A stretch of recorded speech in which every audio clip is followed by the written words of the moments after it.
Hey, good morning. Happy Tuesday. Rise and shine, friends and family. Let's go. Get out of the rack. Come on, put your smile on your face. Let's put down some caffeine or your favorite morning beverage, whatever that might be. The saga continues with my family doctor, okay?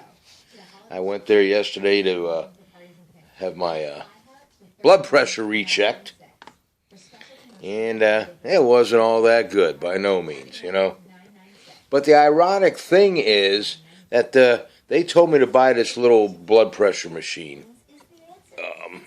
I think I showed you a picture of it. This is the booklet, right? The instruction manual, right? That's it right there. So that's what I got. This is the lower one in price. It was like $40, right?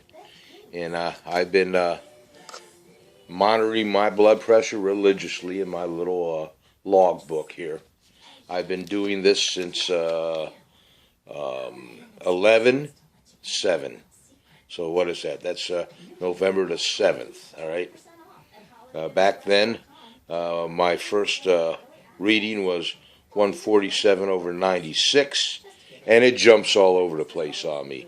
I got a reading here of 159/92. Excuse me here.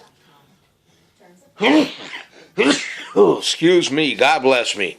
Another reading of 163/109. All right. Another one of 139/89. 142/89.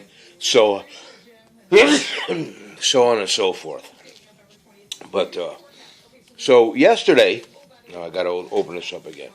So I went in there and they took my reading with their gizmo, right?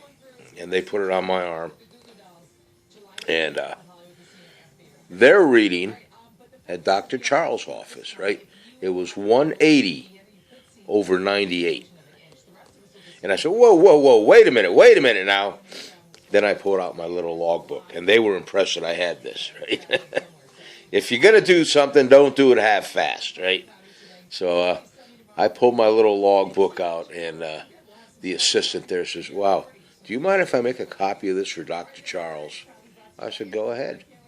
So she did, and then she came back in. She goes, all right, we're going to take another reading here in a couple minutes. I said, fine, but now can we take it with my little gizmo? And she says, yeah, sure, go ahead. So we waited a few minutes, and we took it with my gizmo, all right? Now remember, their reading was 180/98. My reading came in at 142/89. So a little bit of a discrepancy there, you know? So all the assistant could say was, well, I'm going to give all this information to Dr. Charles. And I told them, what kind of pills I'm taking and the medication that I'm on for my heartburn and my multivitamin. I laid it all out there, what I'm taking daily as a ritual, right down to my apple cider vinegar, right? And she jotted all this down, which they have in the past. But she jotted all this down. She goes, all right, I'm going to give all this information to Dr. Charles, and I'm sure he'll be in touch with you. Well, sure enough, I got a voicemail, and I have to set up another appointment. They want me to come back in there for some more testing. I don't know what that testing is going to be about. But now they want to put me on the blood pressure pills, which I am not I don't like taking any kind of real drugs, right? So I got to get in touch with her, and she said she just needs an address of what pharmacy I prefer to pick up my medication from. So I'll get in touch with her today and find out. Now, I took my blood pressure this morning before I had a cup of coffee, all right? I woke up and I took a few deep breaths to make sure that I was all nice, calm, and relaxed. And that one this morning at about 6:15 this morning. Was 152 over 97, and my pulse was at 152 over 97, and my pulse was at 79. And my pulse reading is pretty close all the way down, right? That's not jumping all over the place. So, I don't know. And of course, the assistant said, "How are you feeling? Are you okay?" I said, "Yeah, I feel fine." She goes, "Any stress in your life?" I said, "No, not that I'm aware of." She goes, "Are you depressed?" I said, "I don't know what's depressed. I don't know if I've ever been depressed. I'm pretty even keel on everything." Pardon me one moment here. Okay, back at you. I had to sneeze again and I had to blow my nose, all right? So I had to put you guys on pause. But, yeah, so that's my ordeal with this stuff. It's got me a little concerned here. I want to make sure I can conquer this if that's possible. I don't know, maybe some of you people you're on blood pressure pills. Let me know your reaction on that. I also want to know what the side effects are with blood pressure medicine. I'll do some research on that, but if you guys know about this all ahead of time, send it to me in private messages if you wouldn't mind, okay? Other than that, I had a question from the RV site, all right? The 50 and overs, okay? From Dana. She said something to the effect of, "Holy cow, that last name you got. How did you learn that?" And I told her last evening when I seen the blurb that she put on there. I said, "Dana, you watch for this morning's Good Morning video, and I'll tell you all about my last name." It's a short story, all right? I was born in Milwaukee, Wisconsin. And my parents, God rest their souls, they sent me to Catholic school. I believe it was St. Alexander's Catholic School. And back then, all the kids that went to school there, and I'm going to say it was first grade. I don't remember. I mean, that's a long time ago for me, okay? But I know we all had to, we had nuns back then, real nuns, right? With the habit, whatever you want to call it, and all that good stuff. Went to church every morning, mass every morning. But, all right, I'm getting off subject. So anyway, I believe it was first grade when we all went into, our classroom. The nuns gave all of us a laminated, let's say a piece of paper like this. All right, now I'm using an envelope, but it was a piece of paper. And it had the lines on it to learn how to, print, right? Well, the nuns wrote everybody's name on one for everybody, all right? So Johnny Smith got his, and Laura Ingle got hers, and so on and so forth. Well, then and they were all like this size, okay?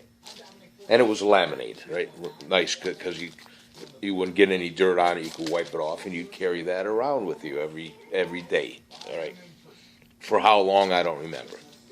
Well, when it came to Ralph Warzenikowski, all right,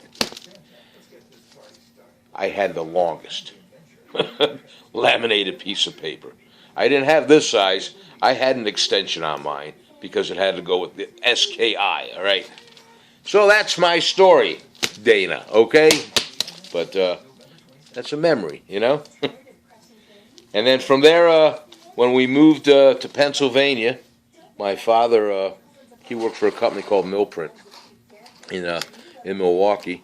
They gave him an opportunity to help and open up the plant in Downingtown, Pennsylvania. And he moved all of us to Pennsylvania, all right? The first house that we moved into was it was called Schoen Road, all right? And now here's the devastation, all right? So we moved there, and they enrolled me in Catholic school down in Pennsylvania. Now, at that time, I was going into fifth grade in Milwaukee. Fifth grade Catholic school. When we moved to Pennsylvania, and they enrolled me in St. Philip and James Catholic school, I was short. I was very short, all right? And I'm still short. You know, I'm 5'4", 5'3" on a good day. But when they enrolled me in school, their concern was about my height. But how they got around that was they told my parents, and my parents bought it. They told my parents, you know, we are 2 years advanced here. So we're not going to put Ralphie in the fifth grade with all those big kids. We think he's better off in the third grade. So, you know, I'm coming from fifth grade, boom, into third grade. The only good thing about it was I didn't know any of these kids. They didn't know me. So, but it still devastated me. I was pouting and probably crying and carrying on. But, so that's the story of my life there. I was 2 years behind everybody, age-wise, if you want to go with that, okay? And the other kicker is, and maybe it was a godsend, all right? Not saying, please don't get this wrong, but I graduated in 1972, and I should have graduated in, 70? Somewhere in there, right? And the Vietnam War was close to an end there, but we still had the draft. And my draft number, even though I was in high school, I got a draft number. My draft number was 11, right? I didn't have to go into the service because I got what they called back then a high school deferment. A lot of students, when they were in college, some got college deferments, right? But mine was legit. It was a high school deferment. So by the time I graduated high school, the war was over. And I never went into the service. So there's a little bit of background on myself, okay? All right, folks, I got to get down the road here. I hope you have a great day today. Do me a favor. Pray to your God or send me some karma that I can overcome this blood pressure thing, all right? Like I said, it's got me a little concerned, but I'll deal with it. There's a few things I got to cut out of my diet, all right, that Dr. Charles hasn't told me yet, but there's some obvious things, and I'm starting to pull them from my diet. I'm not a big salt fanatic by no means, all right? I don't sit down at the table and grab for salt right away, all right? I taste my food, and then if I think it needs some salt, I'll put some on, but very rarely do I use salt. The only thing that I add salt to are my French fries. I'm a French fry lover, okay? And obviously everything that you buy anymore, there's always salt in it. Is that a big contributor? I don't know if it's a large contributor for my blood pressure. I'm sure my weight has something to do with it. So, you know, I'm going to try to curb my weight, all right? And it's not as if I'm drinking a lot of beer anymore, but I'm going to wean down even further on that. I didn't even have a beer last night, all right? So, but, okay, folks. One more time here. Have a great day today. I'll talk to you guys tomorrow, good Lord willing. All right, remember, no matter how bad we think we have it, somebody else always has it worse. God bless you guys. I do love you. Honest to God, I do. All right? Take care of one another. Love your family, your kids, your neighbors, and friends, because we are not guaranteed tomorrow. Remember that, all right? I'll talk to you later on. By all means, if this is the first time that you're seeing my good morning videos, I try to do this every morning. Do me a favor, if you're enjoying it while you're having your cup of coffee or your favorite morning brew, hit that subscribe button, and then also hit that little bell. When you hit that little bell, after you hit the subscribe button, it'll nudge you and say, hey, Warzy just made another video. I try to do lightheartedness. I try not to get into the negativity of politics and all that. Mine is just jibber jabber for my friends out there that might be at home alone, or your partner went to work and you're sitting there by yourself, and you want to talk to somebody, or have somebody talk to you as though we're sitting across from one another in the kitchen. God bless you. I'll talk to you later. Cheers, Nostrovia. Keep on smiling. And by all means, if you want to respond to any of my videos, you can comment down at the bottom or send it to me in a private message. Smile now. We'll see you later.